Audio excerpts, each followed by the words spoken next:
Bismillahirrahmanirrahim. Assalamualaikum warahmatullahi wabarakatuh.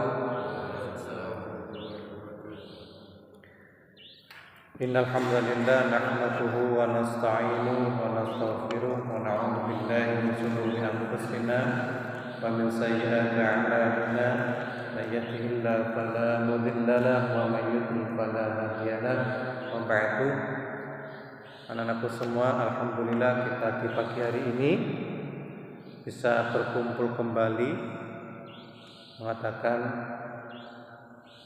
kajian ilmu. Mudah-mudahan kajian kita bermanfaat dan bisa kita amalkan dalam kehidupan sehari-hari. Anak-anakku semua, kemarin kita sudah membahas tentang majelis tarjih sudah, kemudian pertemuan kedua sudah membahas tentang Al-Quran. Sejarah turunnya Al-Quran, apa itu Al-Quran, berapa jumlah juz surat ayat Al-Quran, kemudian siapa-siapa yang menjadi sekretaris Nabi setelah Rasulullah menerima wahyu, itu kemudian ditulis. Insya Allah nanti minggu depan, karena sudah 3 tema, minggu depan insya Allah akan saya kasih soal, diisi, dijawab. Nanti yang terbaik insya Allah kita kasih ya, reward. Kita kasih hadiah, nggak tahu apa hadiahnya. Alhamdulillah sudah ngumpul. Nah, sing wedok orang nggawa catatan ya nek gak iso ngisi ya salahe. Mesti kasih tahu, disuruh bawa catatan, orang sing catatan. Ya. Jadi dieling-eling ya. Nanti akan kita keluarkan tema yang pertama tarjih, kemudian yang kedua Al-Quran, kemudian tema ini. 3 tema. Malah sokongan nih gak konsentrasi ketika kelihatannya amal hari ini. Ada apa? Nah, kita bahas pagi ini tentang apa? Hadis. Tentang hadis.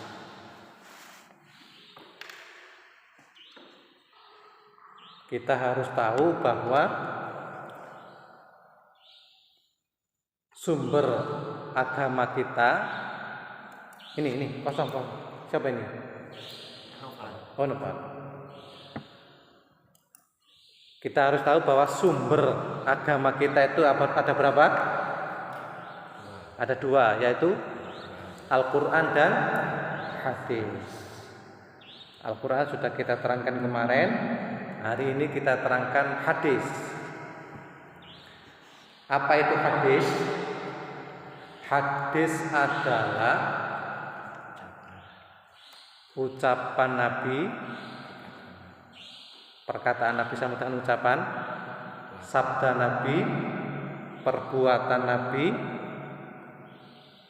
sifat-sifat Nabi, ketetapan atau takrir Nabi. Itulah yang disebut apa? Hadis. Jadi segala sesuatu yang disandarkan kepada Nabi, segala sesuatu yang disandarkan kepada Nabi berupa perkataan, perbuatan, sifat, takrir atau ketetapan. Itu yang disebut hadis. Jadi apa wae sing teko Nabi itu disebut hadis.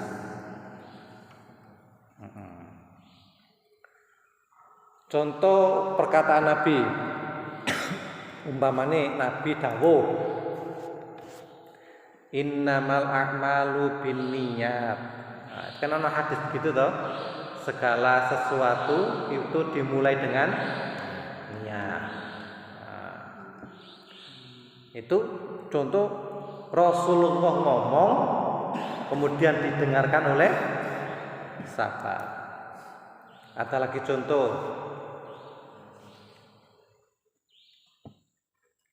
man kana yu'minu billahi wal yaumil akhir fal yukrim dhaifahu, atau man kana yu'minu billahi wal yaumil akhir fal yaqul khairan aw liyasmut.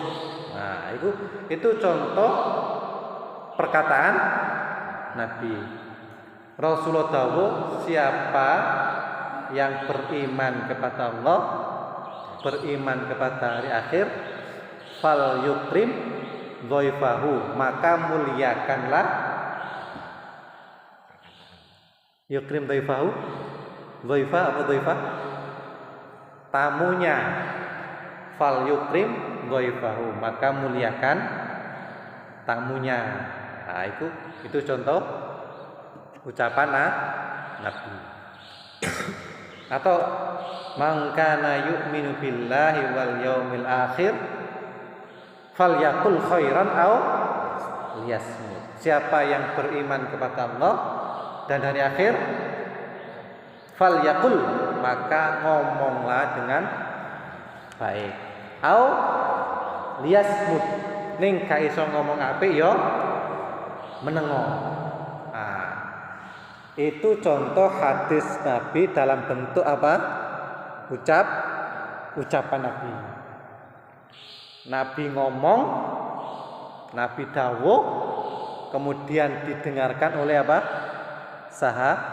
Sahabat, kemudian diceritakan kepada kita. Nah, itu hadis. Nah, saya ini contoh bagaimana perbuatan Nabi. Contoh hadis perbuatan Nabi begini.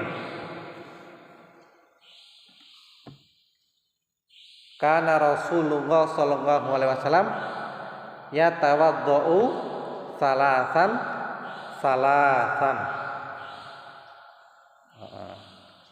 Rasulullah sallallahu alaihi wasallam iku nek wudu iku ping telu.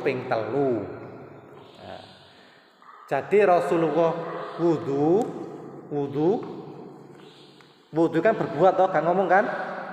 Nabi iku wudu terus disawang oleh sahabat lain iku nyawang. Oh, Nabi iku wudu iku ping telu.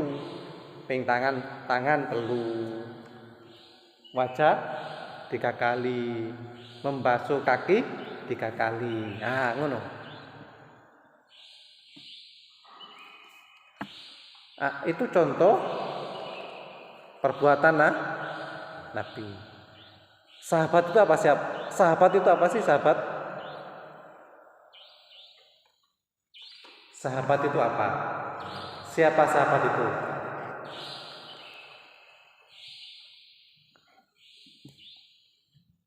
Siapa sahabat itu?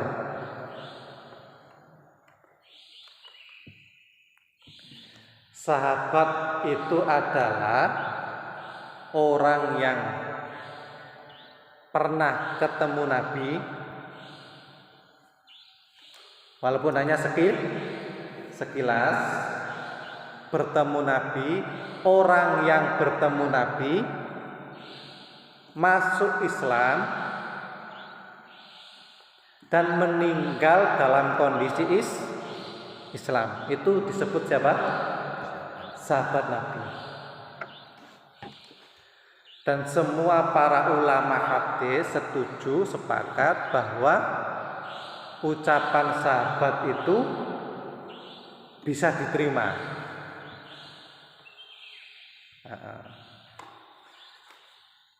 Jadi sekali lagi, sahabat itu adalah orang yang pernah bertemu Nabi, bertatap muka dengan Nabi, ketemu langsung Nabi, melihat Nabi, walaupun hanya sekilas.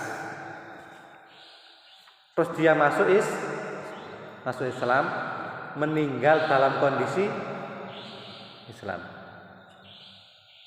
Itu sahabat Nabi. Walaupun sezaman dengan Nabi, paling Novel.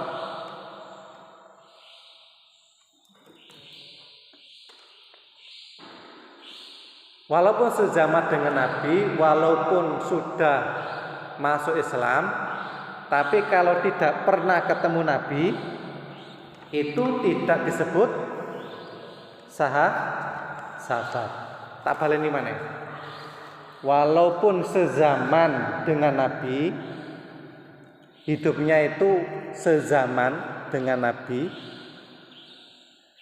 walaupun dia masuk Islam, tetapi tidak pernah ketemu Nabi karena rumahnya jauh umpamanya dari Nabi, maka dia tidak disebut sahabat. Contohnya Uwais Al-Qarni. Uwais Al-Qarni itu orang yang sangat mulia, doanya itu makbul. Rasulullah dawuh, kalian itu nanti kalau ketemu Uwais Al-Qarni itu mintalah doa. Uwais Al-Qarni itu Islam sezaman dengan Nabi, tetapi tidak pernah ketemu Nabi. Maka dia tidak disebut siapa? Sahabat. Nah, gitu ya. Nah, semua hadis itu mesti sumbernya dari siapa? Sahabat. Tentu dari Nabi, kemudian disaksikan oleh sahabat. Kayak tadi itu, Nabi wudu, lalu sahabat melihat. Kemudian sahabat cerita kepada kita. Tadi contoh tadi itu. Shollu kama ra'aitumuni usolli, kata Rasulullah. Salato kowe kabeh iku kaya salate kowe nyawang aku salat.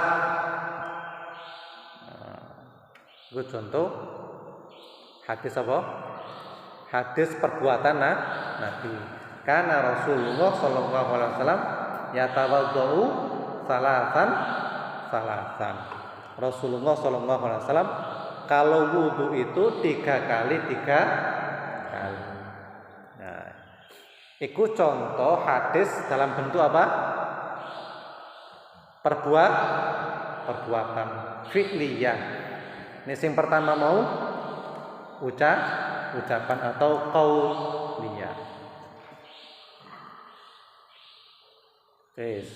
Saiki contoh hadis akhlak atau sifat. Ono hadis dari Aisyah radhiyallahu an, kana Rasulullah sallallahu alaihi wasallam kana khuluquhu Al-Qur'an. Akhlake Rasulullah sallallahu alaihi wasallam iku kaya dene Al-Qur'an. Jadi sifatnya Nabi, akhlaknya Nabi iku kaya Al-Qur'an. Iku contoh hadis dalam bentuk apa? Sifat atau akhlak. Jadi semua akhlak Nabi, sifat Nabi itu termasuk hadis.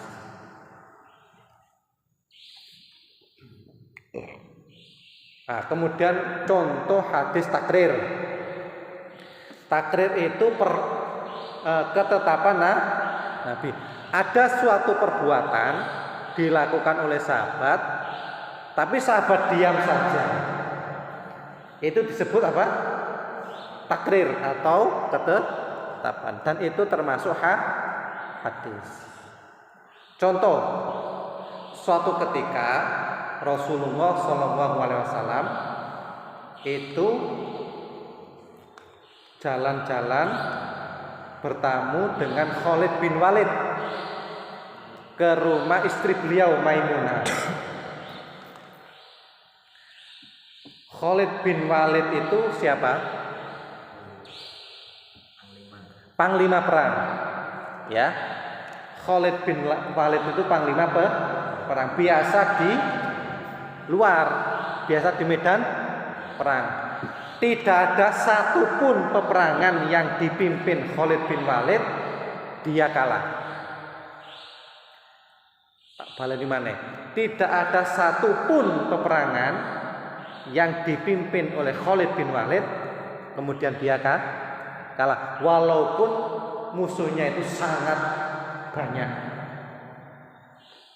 Nah, suatu ketika Rasulullah SAW itu bertamu ke istri beliau Maimunah dengan Khalid bin Walid. Lalu di situ disuguhi biawak, kadal Arab adobbu, nang kene ngono apa? Nyambe. Nang kene nyambe. Jadi nyambe itu dimasak, dipanggang, kemudian disuguhkan oleh Rasulullah. Lalu Rasulullah SAW dikandani, ya Rasul, ini biawak, kadal Arab adobbu. Nah, begitu Rasulullah SAW dikandani, dikasih tahu kalau itu biawak, Rasulullah akhirnya tidak jadi ngambil. Nah, Rasulullah SAW tidak jadi ngambil. Khalid kaget. Loh, Nabi kok gak makan? Lalu tanya, aharamun ya Rasulullah, apakah ini haram wahai Rasul? Kemudian Rasul dawuh, la, tidak. Walakinnahu la ajidu fi qaumi.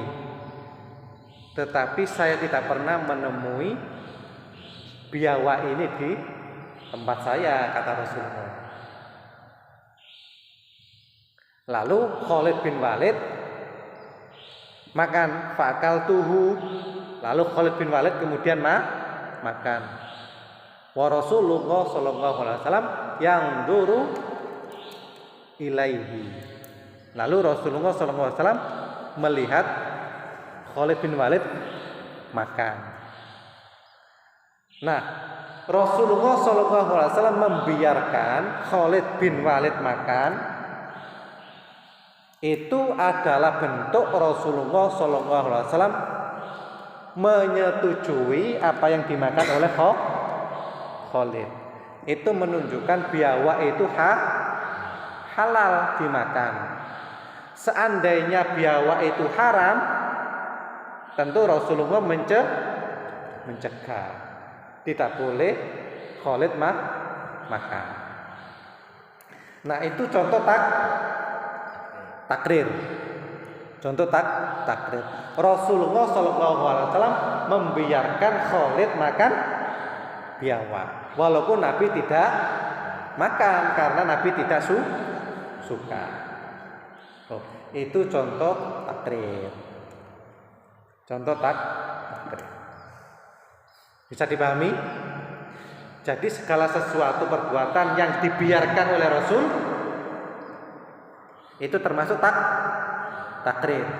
Berarti Rasulullah setuju. Itu termasuk juga hadis. Jadi kesimpulannya biawak itu apa? Halal. Nyambe itu halal. Ana sing pernah makan nyambe? Enggale mari ngono. Halal. Nyambe itu apa? Ya obat, halal. Boleh dimakan. Halal ya. Nah, itu hadis. Hadis itu dilihat dari kualitasnya, ada hadis sahih.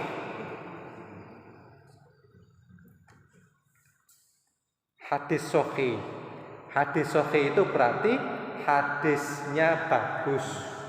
kuat, rawinya juga kuat, bagus, bisa diterima, bisa dipakai untuk dalil. Di bawah sahih ada hadis hasan. Ada hadis hasan. Hadis hasan itu berarti rawinya, kekuatan hafalnya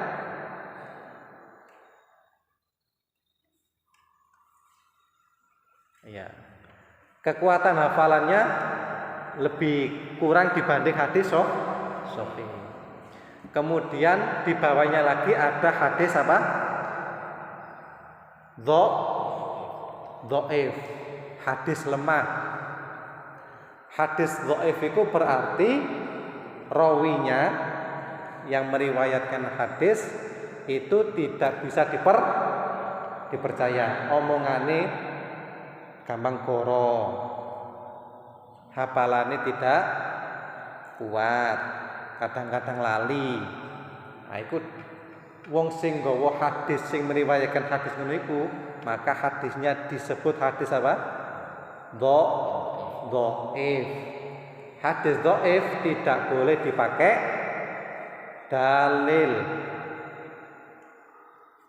Ya, hadis dhaif tidak boleh dipakai untuk dalil. Apalagi untuk masalah akidah dan ibadah. Tak ulangi lagi, dalam masalah akidah, tauhid dan ibadah, hadis dhaif tidak boleh dipakai.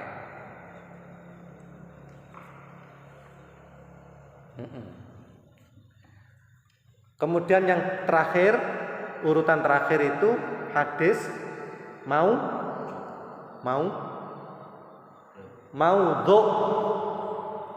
hadis palsu. Hadis palsu. Contoh, an-nadhafatu minal iman.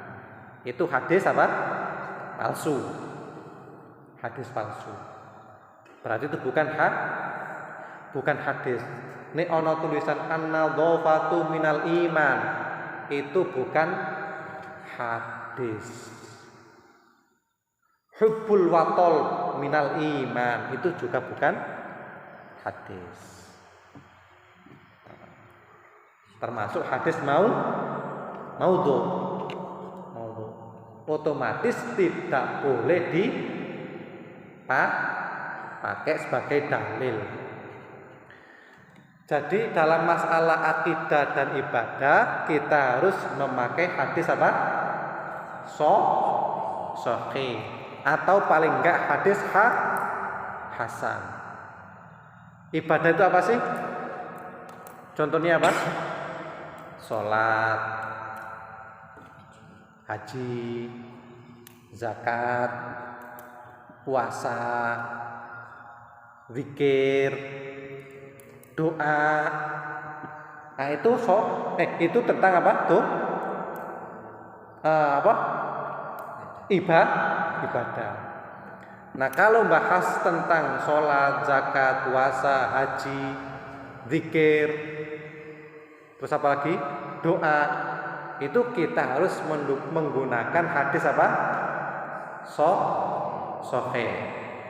Atau paling tidak hadis apa? Hasan. Tidak boleh menggunakan hadis apa? Dhaif.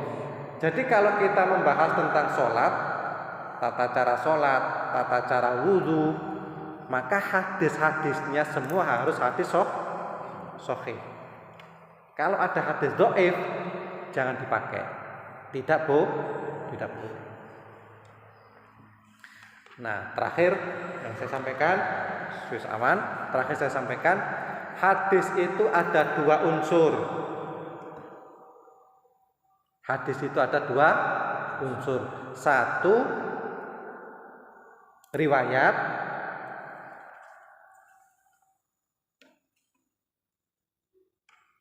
Kemudian yang kedua apa? Matan, isi.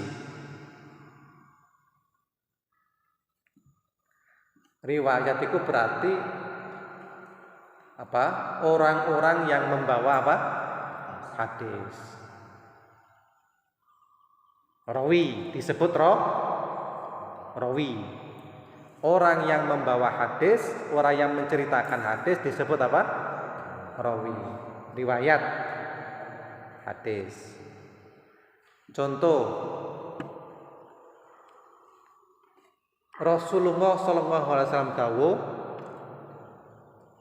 kemudian sahabat Nabi yang bernama Abdullah bin Umar itu mendengar, menyaksikan, nah Rasulullah SAW an bai'its thimari hatta ya berdua solahuha.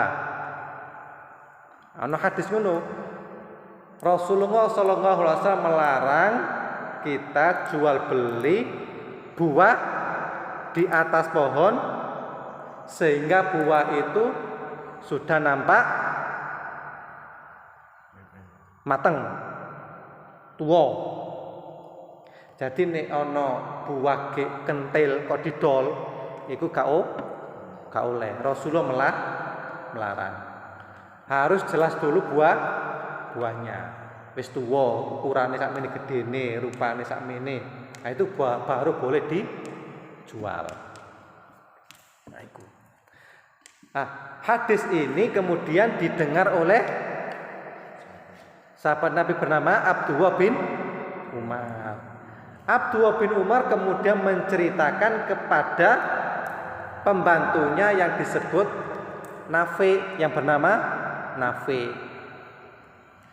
Nafi kemudian menceritakan hadis ini kepada Imam Malik. Nah, orang-orang yang membawa hadis ini disebut siapa? Rawi. Rangkaian-rangkaian yang membawa hadis ini disebut riwayat. Rawi, ya. Jadi begitu ya. Wong sing nggawa hadis ini iku harus cerdas, harus apa? Tidak pernah lupa, tidak pernah bohong, akhlaknya baik. Nek ngono iku berarti hadis engko diterima. Itu disebut rawi. Isine hadis yaiku mau naha Rasulullah sallallahu alaihi wasallam an bai'its thimar hatta ya berdua solahuha.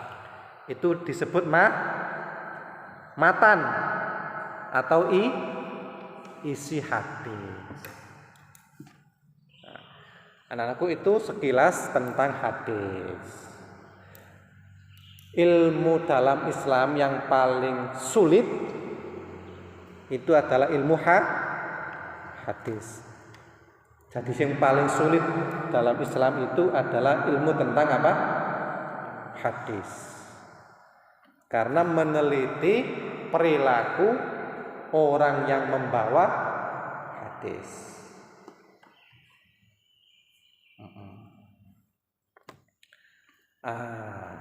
Itu anak-anakku pertemuan kita pada pagi hari ini, ya. Saya tutup dengan doa kafaratul majelis. Subhanakallahumma wa bihamdika asyhadu an la ilaha illa anta astaghfiruka wa atubu ilaik. Assalamualaikum warahmatullahi wabarakatuh.